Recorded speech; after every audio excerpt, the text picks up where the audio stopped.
Hello and namaste to all of you. This is Javin Shalu Singh from Department of Physiotherapy and Diagnosis from Jyoti Vidyapeeth Women's University.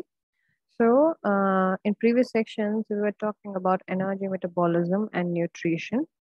In past section, I told you about the protein energy malnutrition. So, one of the protein energy malnutritions that we came across was kwashiorkor, and the other is your marasmus. So today we'll be talking about kwashiorkor. So kwashiorkor is basically a form of severe protein malnutrition, which is characterized by edema and enlarged liver and fatty infiltrates. So it is caused by sufficient calorie intake, but with insufficient protein consumption, and which distinguishes it from a marasmus. So kwashiorkor cases occur primarily in cases of famine or poor food supply. So cases in the developed world are rare. Jamaican pediatrician Silly Williams, they introduced this term in 1935. So 2 years after the published the disease first formal description, so the name is derived from the language of coastal Ghana. So translating the sickness of baby, which gets when the new baby comes, or the disease of the disposed girl. So and it reflects the development of condition and an older child who has been weaned from the breast from when a younger sibling comes. So breast milk contains amino acids which are vital for a child's growth.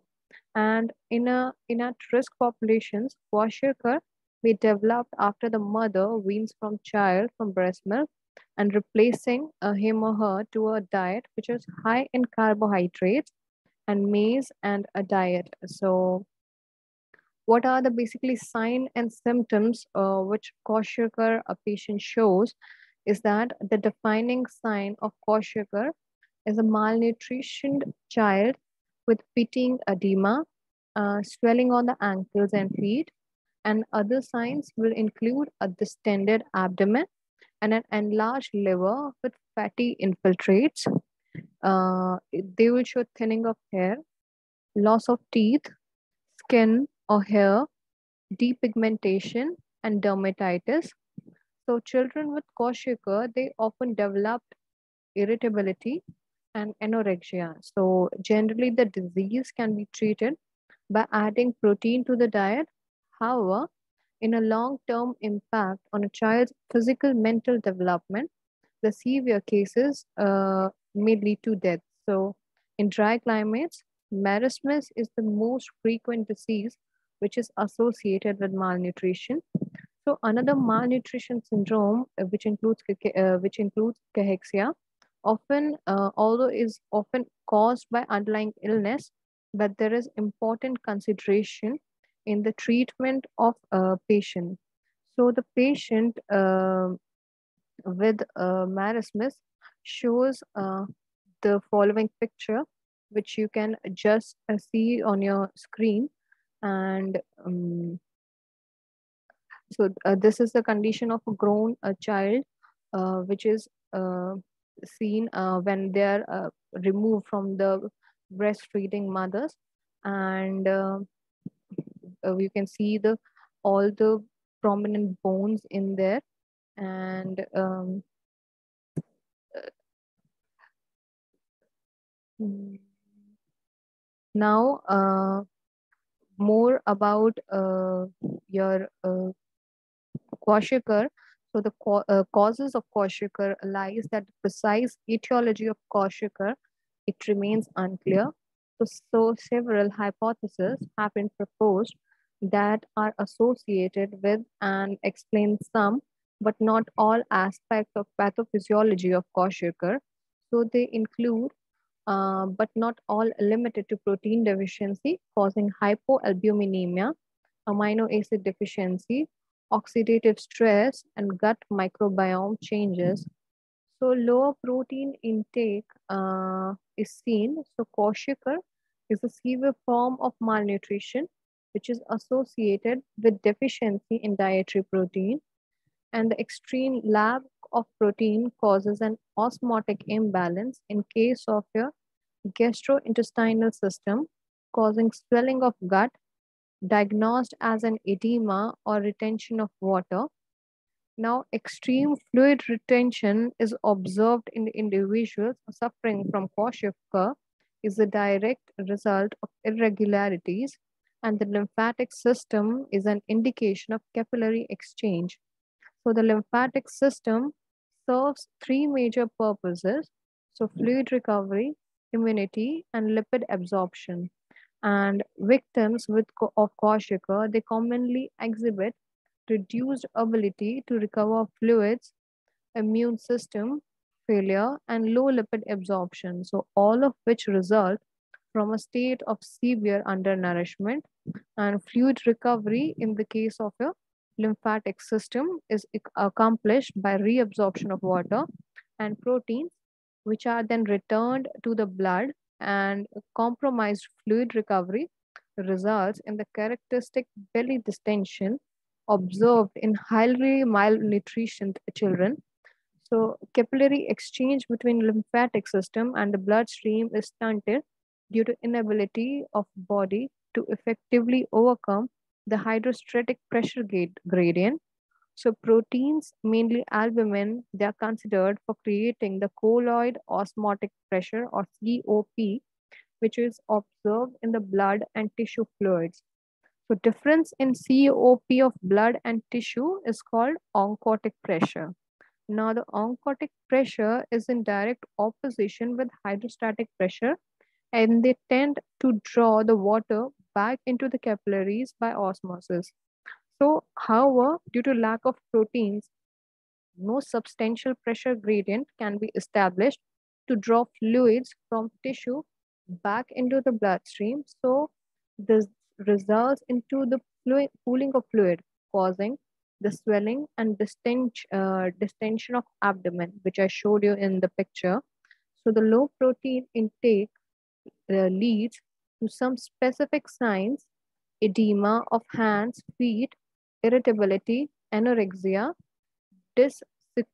sequamative rash, hair discoloration, and large fatty acids.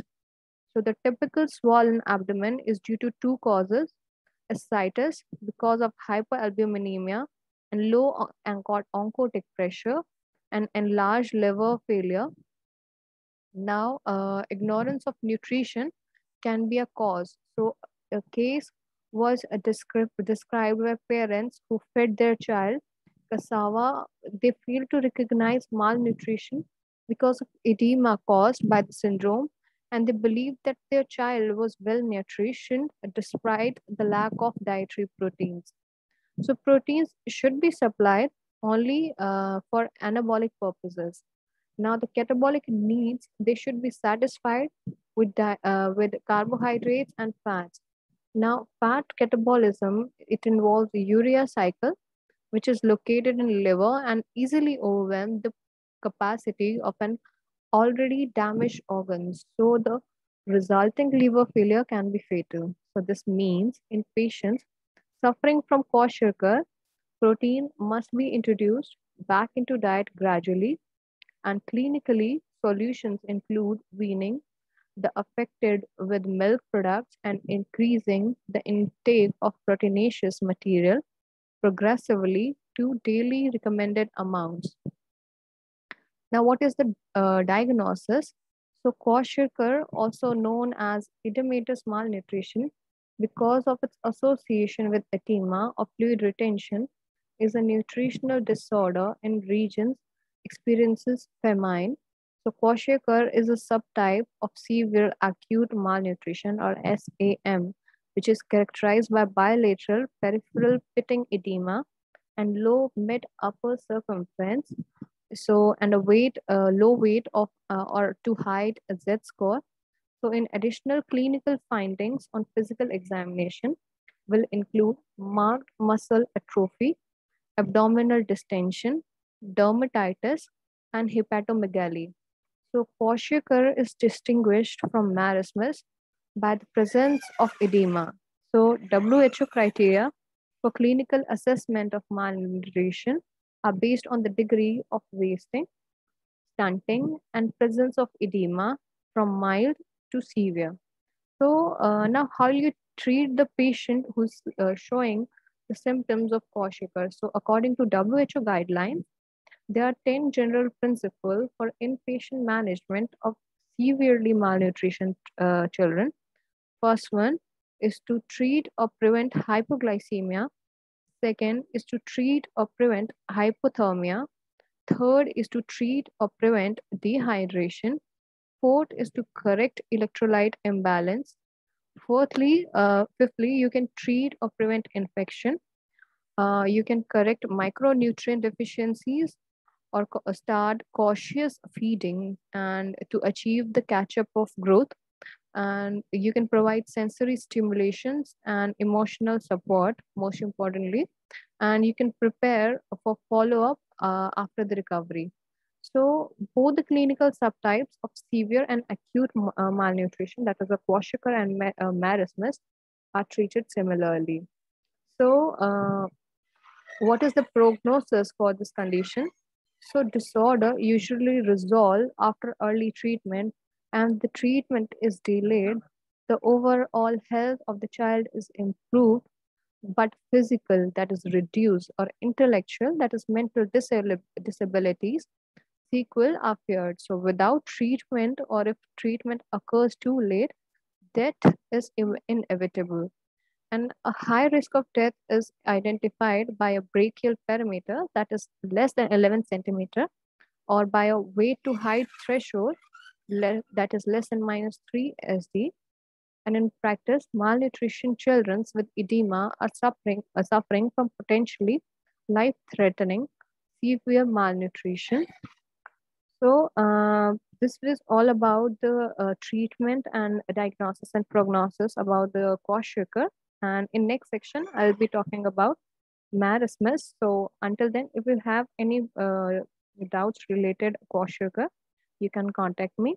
Until then, take care and goodbye.